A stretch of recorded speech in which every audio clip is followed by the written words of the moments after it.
27 billion ছাড়িয়েছে কেন্দ্রীয় ব্যাংকের reserve. মূলত আইএমএফ এবং কয়েকটি দাতা সংস্থার ঋণের টাকায় বেড়েছে রিজার্ভের পরিমাণ। এতে সাময়িক স্বস্তি ফিরলেও ঋণের অর্থে রিজার্ভ বৃদ্ধির ভালো ফলাফল বয়ে আনবে না বলে মনে করেন আমদানি রপ্তানিকারকেরা।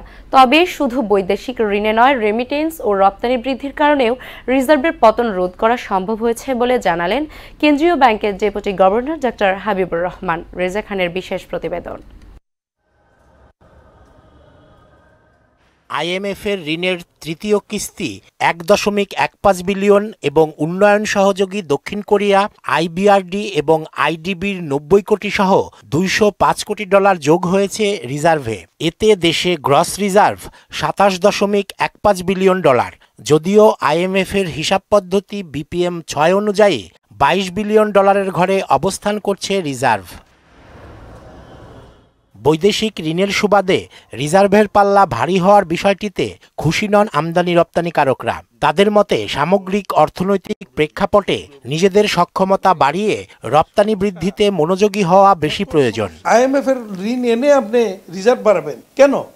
আইএমএফ $1 বিলিয়ন 1 কত বিলিয়ন দিয়েছে, আর আমরা তো বাংলাদেশের রপ্তানি খাত প্রতি মাসে অন্তত $5 বিলিয়ন আমরা দিচ্ছি।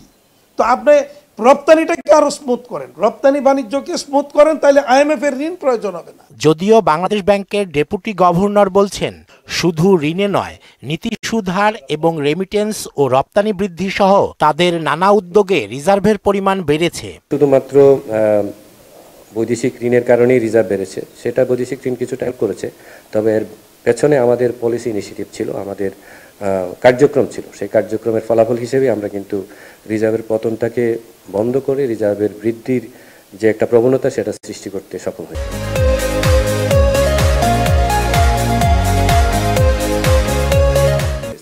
সব মিলিয়ে রিজার্ভ এখন আইএমএফ এর লক্ষ্যমাত্রার উপরে আছে, তাই এই প্রবণতা ধরে রাখাই মূল লক্ষ্য বলে জানান ডক্টর হাবিবুর। আইএমএফ এর যে টার্গেট ছিল, আইএমএফ এর যে একটা লক্ষ্যমাত্রা ছিল, সেটার উপরে আছি আমরা অনেকটাই সিগনিফিকেন্টলি।